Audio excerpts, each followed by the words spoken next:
Bismillahirrahmanirrahim. Assalamualaikum warahmatullahi wabarakatuh. Salam sejahtera untuk kita semua, rekan-rekan CPL dimanapun berada. Bagaimana kabarnya rekan-rekan semuanya? Semoga dalam keadaan sehat walafiat ya, tentunya baik sehat jasmani, rohani, dan yang pasti sehat finansialnya ya, sebagai pendukung untuk kesehatan jasmani dan rohani. Oke, rekan-rekan semuanya, seperti apa yang saya sampaikan pada video sebelumnya mengenai pembahasan kita kali ini ataupun cerita kita kali ini, yaitu mengenai pendaftaran pencalonan perseorangan DPD ya. Ada tahap selanjutnya atau tahap part 2-nya ya. Dalam kesempatan kali ini saya coba untuk bercerita mengenai part keduanya, yaitu dalam hal teknis MS dan TMS-nya. Kemudian alurnya sedikit saya tambahkan lagi kayak gitu.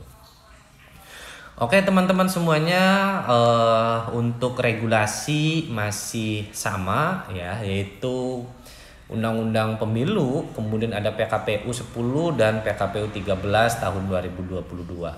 Di mana PKPU ini merupakan aturan turunan ataupun aturan secara teknis terkait dengan pencalonan perseorangan ya, atau dalam hal ini adalah DPD. Oke rekan-rekan semuanya ya, pada pembahasan kita kali ini yang tadi saya singgung di awal ya video itu mengenai status hasil verifikasi faktual, di mana terkait dengan ketentuan memenuhi syarat dan ketentuan tidak memenuhi syarat ya. Kemudian ada alur verifikasi faktualnya seperti apa. Oke teman-teman semuanya, semoga ini video ini ataupun cerita saya hari ini bisa dijadikan referensi untuk rekan-rekan semuanya ya, baik itu untuk PPS maupun untuk pengawasan bagi PKD tentunya seperti itu. Oke rekan-rekan semuanya, pada hal pertama, pembahasan kita pertama ini untuk menentukan hasil MS dan TMS-nya teman-teman ya. Dimana dalam poin pertama itu kategori MS ya, ini kita bicara ke belakang dulu ya, bahwasanya tujuan Verfak ini adalah untuk menentukan kebenaran identitas pendukung dan kebenaran dukungan ya kan, sehingga kalau memang data dukungan itu, data identitas dukungan itu sesuai, maka dilanjut untuk menanyakan kebenaran dukungannya ya kan. Tapi kalau data pendukung itu tidak sesuai, maka ya sudah stop di situ ya. Nah untuk data ataupun identitas pendukung itu ketika memenuhi syarat ya, itu harus harus sesuai antara nama dan alamatnya ya. Nama alamat harus sesuai dengan lembar kerja, dengan keadaan faktual di lapangan, dengan identitasnya, dengan keadaan ya kan.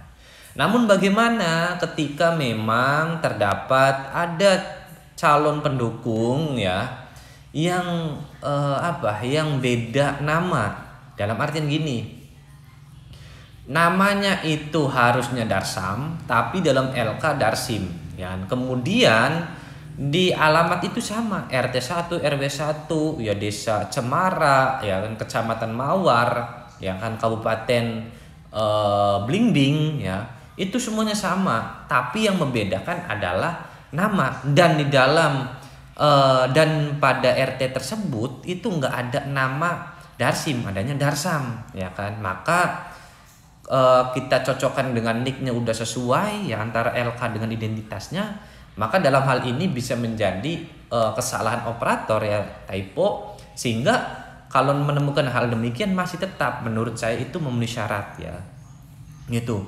Maupun sebaliknya ya, misalkan Darsam itu harusnya di RT 1 tapi tercatatnya di RT 2, sedangkan RT 2 ini nggak ada nama Darsam ya kan, adanya itu di RT 1. Nah kalau perbedaan demikian juga itu bisa memenuhi syarat. Kenapa sih? Kan ini harus sesuai nama dan alamat ya, betul, tapi lihat frasa dalam pasal ini ya, dimana frasanya itu menyatakan atau bunyinya itu nama dan alamat, bukan nama atau alamat ya. Kalau maknanya ada kata dan, maka kedua-duanya itu harus dibawa. Tapi kalau katanya itu atau, ya maka pilih salah satu saja, kayak gitu. Nah, dalam hal Verfak ini untuk menyesuaikan identitas pendukung, ya, itu nama dan alamat, ya, sehingga ketika salah satunya saja, ya nggak jadi persoalan rekan-rekan semuanya, ya. Ini pendapat saya, barangkali ada pendapat lain, boleh kita berbagi cerita, ya, sharing teman-teman semuanya agar ya menemukan titik solusinya seperti apa, kayak gitu. Kemudian setelah itu sesuai, maka memenuhi syarat dan dilanjut, ya, terkait dengan memenuhi syarat itu dalam artian memenuhi syaratnya identitas pendukung, ya, bukan status hasilnya. Nah, kalau identitas pendukungnya sudah memenuhi syarat, maka lanjut ke tahap kedua Verfaknya. Apa sih? Yaitu menanyakan kebenaran dukungan, ya. Benar enggak yang bersangkutan itu mendukung, ya? Atau benar enggak yang bersangkutan itu tidak mendukung? Ya, intinya ditanyakan, benar enggak Pak sampai niki jadi dukungannya, mohon maaf, benar enggak Pak sampean ini jadi dukungannya calon si A. Kalau yang calon pendukung itu menyatakan benar, ya maka memenuhi syarat, tapi kalau tidak benar, ya maka tidak memenuhi syarat, kayak gitu. Walaupun identitas tadi benar, ya, nama alamatnya sama, tapi kalau tidak mendukung, ya tidak memenuhi syarat, ya. Apalagi ketika nama dan alamatnya tidak sama, ya, tidak sesuai, ya udah maka TMS di situ, nggak usah menanyakan kebenaran dukungannya, kayak gitu. Itu persepsi saya, ya, untuk mengefisiensikan waktu, teman-teman. Kemudian yang ketiga, ya, terkait dengan meninggal dunia setelah tahapan penyerahan, ya. Jadi gini, sedikit klarifikasi saya pada video sebelumnya itu, untuk meninggal dunia itu batasan untuk meninggal dunia itu adalah 16 Desember, ya. Namun saya mohon maaf, ini sedikit klarifikasi teman-teman. Jadi untuk batasan meninggal dunia itu adalah 2 Maret, ya. Kenapa? Karena untuk tahapan verifikasi faktual kedua itu, penyerahan dukungan perbaikan itu dimulai dari tanggal 2 sampai tanggal 11 Maret, ya teman-teman, ya. Jadi kalau yang dukungannya itu meninggal di bulan Januari, maka ya itu tidak memenuhi syarat, ya. Tapi kalau yang meninggalnya setelah tanggal 2, ya memenuhi syarat. Kenapa sih dimulainya dari tanggal 2 bukan tanggal 16, ya? Jadi gini teman-teman, ya, berdasarkan keterangan dari KPU, ya, bahwasannya data perbaikan, ya, untuk Verfak kedua ini adalah data baru. Dalam artian bukan data yang telah diupload, ya. Diupload dalam silon pada saat waktu Verfak pertama tadi, ya. Waktu Vermin pertama, ya, Verfak pertama itu harus beda lagi katanya datanya, ya. Jadi secara logika si bacalon DPD dengan timnya itu mencari lagi dukungannya, ya kan, mencari dukungan baru kemudian diunggah, kayak gitu. Jadi kita maknai, ya, tadi mulainya adalah 2 Maret. Kalau setelah 2 Maret MS, sebelum 2 Maret TMS. Ini untuk meninggal dunia, teman-temannya. Oke, dilanjut mengenai status hasil verifikasi faktual kedua, ya, di mana dalam kategori tidak memenuhi syarat itu setidaknya ada 6 kategori, teman-teman, ya. Yang pertama adalah calon pendukung ini tidak terdaftar dalam DPT, ya, baik pada pemilu maupun pilkada, atau tidak masuk dalam DPB, ya, DPB yang sekarang ini. Makanya dipastikan juga, tapi kayaknya kalau untuk DPB DPT ini dalam aplikasi silon KPU itu sudah ada cek otomatis, ya, ketika lolos Vermin kemudian datanya masuk ke Verfak, sudah menjadi barang tentu dia atau yang bersangkutan itu pendukung itu sudah dinyatakan masuk dalam DPB. Tapi bagi rekan-rekan pengawas silakan dicek ulang apakah calon pendukung ini sudah masuk DPB atau belum, ya. Jangan sampai calon ini belum masuk DPB, maka ya tadi bisa jadi kategori tidak memenuhi syarat, ya kan. Kemudian alamat pendukung tidak sesuai dengan daerah pilihan, ya. Ya, kalau terdapat ini aslinya ya sesungguhnya terkait dengan pasal 51 ini ya digunakan pada saat waktu Vermin, ya. Tapi ini barangkali muncul di verifikasi faktualnya. Jadi misalkan tadi ya pendukung itu belum masuk DPB, ya kan, maka kita pastikan pendukung itu sudah masuk DPB atau belum. Kemudian yang kedua, maka pastikan pendukung ini tinggal ataupun daerah pilihannya sesuai enggak sama kita, kayak gitu. Barangkali nanti ini kan bukan daerah pilihan kita, kayak gitu. Kayak kemudian yang ketiga, poin yang ketiga, nama dan alamat tidak sesuai dengan lembar kerja tadi yang saya sampaikan, ya. Nama dan alamatnya, bukan namanya saja ataupun bukan alamatnya saja. Jadi harus kedua-duanya itu. Kemudian menyatakan tidak mendukung, ya, meninggal dunia sebelum tanggal 2 Maret, ya kan. Kemudian pendukung tidak dilaksanakan verfak, ya, sampai dengan tanggal 8 April 2023. Nah, ini kategori yang tidak memenuhi syaratnya, teman-teman, ya. Kemudian ada lagi, ya, ketika terkait dengan identitas, ya. Terdapat pekerjaan yang dilarang, teman-teman, ya. Setidaknya ada 6 kategori. Yang pertama, bukan pekerjaan yang dilarang, ya, dalam artian hal-hal lain, ya, seperti itu. Kalau menurut saya ini pekerjaan dan apa ya, dan item TMS lainnya lah, kayak gitu. Oke. Di sini bukan pekerjaan, mohon maaf, nanti silakan diperubah saja, teman-teman, ya. Dan PPT-nya juga saya sertakan di deskripsi, silakan teman-teman unduh, ya, unduh saja, gratis seperti itu. Jadi kategori TMS yang pertama, ya, selain daripada tadi yang saya paparkan, ini item lainnya itu mengenai pendukung belum berumur 17 tahun dan belum kawin, ya, atau belum pernah kawin. Nah, dalam artian gini, ketika ada pendukung 17 tahun masuk dalam daftar dukungan, maka ini kategori langsung TMS, ya. Pendukung ini belum pernah kawin, ya, maka itu jadikan TMS. Tapi kalau sudah pernah kawin, ya, itu masih bisa, ya, karena regulasi di kepemiluan kita ini ada toleransi bagi masyarakat yang usianya di bawah 17 tahun tapi sudah menikah, maka itu bisa mempunyai hak suara, ya, hak voting, hak vote. Kemudian TNI Polri, ya, ASN, penyelenggara pemilu, ya.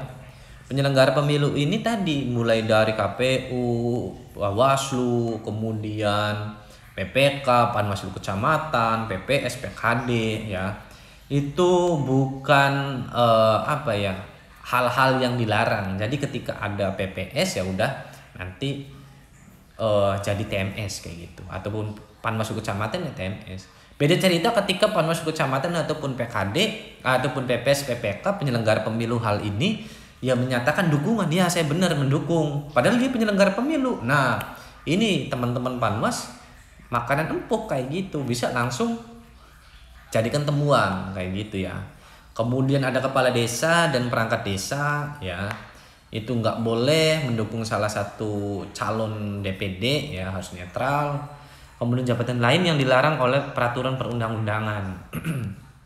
Oke, teman-teman semuanya, itu terkait MS dan TMS-nya semoga dapat difahami, teman-teman, ya. Kalau ada perbedaan persepsi, mari kita diskusikan, teman-teman, ya, baik dalam WhatsApp grup maupun di kolom komentar.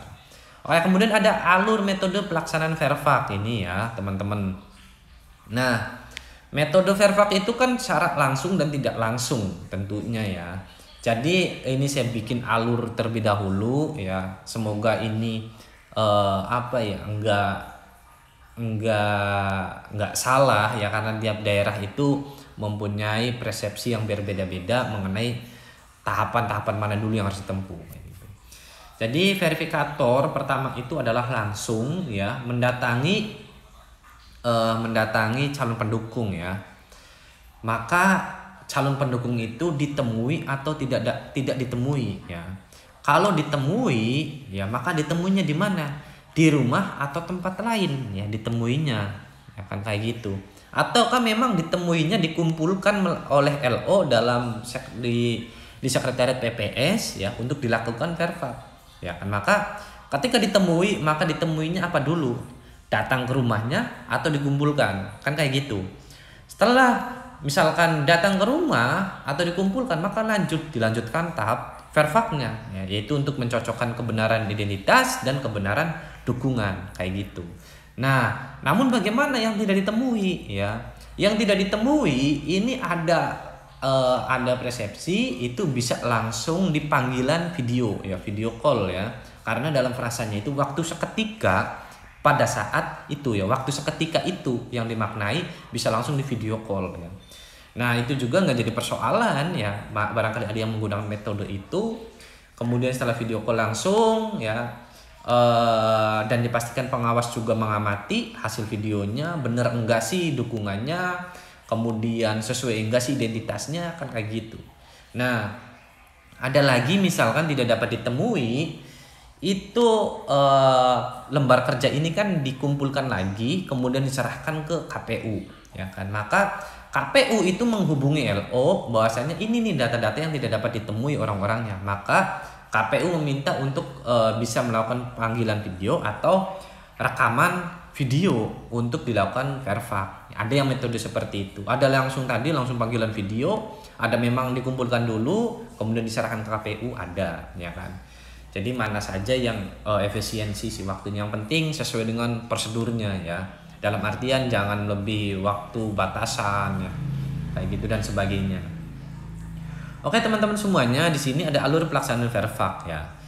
Pada kesempatan kemarin juga udah saya sempat singgung mengenai hal demikian ya, di mana verifikator yang pertama itu adalah untuk mencocokkan kebenaran identitas pendukung ya.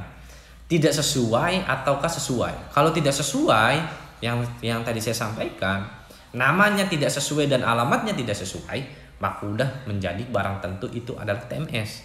Tapi ketika namanya saja yang tidak sesuai, maka itu bisa kategori MS. Contoh misalkan langsung saja ya, kita lanjut ke alurnya. Ketika nama yang tersebut itu sesuai identitasnya, maka memenuhi syarat. Nah, setelah identitasnya sesuai, maka verifikator itu sebelum menanyakan benar enggak yang bersangkutan itu mendukung, maka pastikan dulu jenis ataupun item pekerjaannya kayak gitu. Apakah termasuk pekerjaan yang dilarang ataukah pekerjaan yang tidak dilarang ya. Kalau pekerjaan yang dilarang, maka langsung TNS di situ. Ya tadi misalnya TNI Polri, penyelenggara pemilu. Tapi kalau pekerjaannya itu tidak dilarang, wira swasta ya, itu bisa langsung lanjut ke tahap selanjutnya ya, memenuhi syarat dan lanjut ke tahap selanjutnya itu untuk membenarkan dukungan ya, menanyakan kebenaran dukungan. Benar enggak yang bersangkutan itu mendukung calon A ya kan. Kalau memang benar maka MS, kalau tidak benar maka TMS kayak gitu.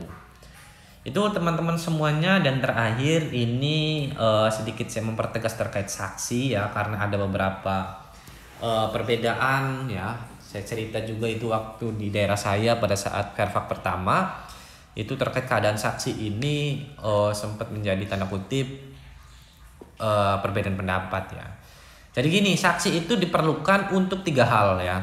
Pertama untuk pendukung yang tidak memberikan dukungan ya. Kemudian yang kedua itu adalah untuk pendukung yang meninggal dunia. Nah, di sini meninggal dunianya harus 2 Maret ya, bukan 16 Maret seperti itu. Mohon maaf belum diganti. Kemudian yang ketiga itu bagi pendukung yang tidak dapat ditemui itu harus adanya saksi ya kan. Nah, yang tidak dapat ditemui inilah nanti bisa tadi ya, metodenya dikumpulkan di KPU melalui panggilan video ataupun rekaman video. Nah, dari ketiga item ini ya kan, maka siapa sih yang menjadi saksi? Yang menjadi saksi itu harus pihak keluarga dan masyarakat setempat atau tetangga. Selain itu nggak boleh ya kan. Dan saksi juga harus tahu ya, melihat ya, intinya melihat jelas, mendengarkan langsung ya kan, terkait bahwasanya yang bersangkutan itu mendukung atau tidak mendukung, yang bersangkutan itu meninggal, yang bersangkutan itu tidak dapat ditemui, maka itu harus tahu sendiri. Dan telah cakap hukum tentunya ya, minimalnya usianya 17, jangan sampai anak-anak dijadikan saksi ya. Pada saat adanya sengketa proses Ya kan ini untuk menanyakan dukungan calon, untuk menanyakan dukungan si A, saksinya anak-anak, masih belum cakap, ya kan? Ya udah, berarti bingung juga nantinya, ya kan? Sehingga menurut saya terkait keadaan saksi ini sifatnya sunnah ya. Boleh dicantumkan adanya saksi ya kalau dalam keadaan lapangan di situ adanya orang yang mengetahui langsung dan sudah cakap ya kan. Tapi kalau di daerah tersebut itu nggak ada tetangga, nggak ada eh, pihak keluarga, maka ya sudah. Yang penting pihak pengawas juga mengetahui nama yang bersangkutan itu ya nggak ada saksinya dan nggak bisa ditemui atau tidak mendukung. Jangan sampai kita waktu habis untuk mencari saksi. Oke, itu teman-teman semuanya ya, sekian dari saya.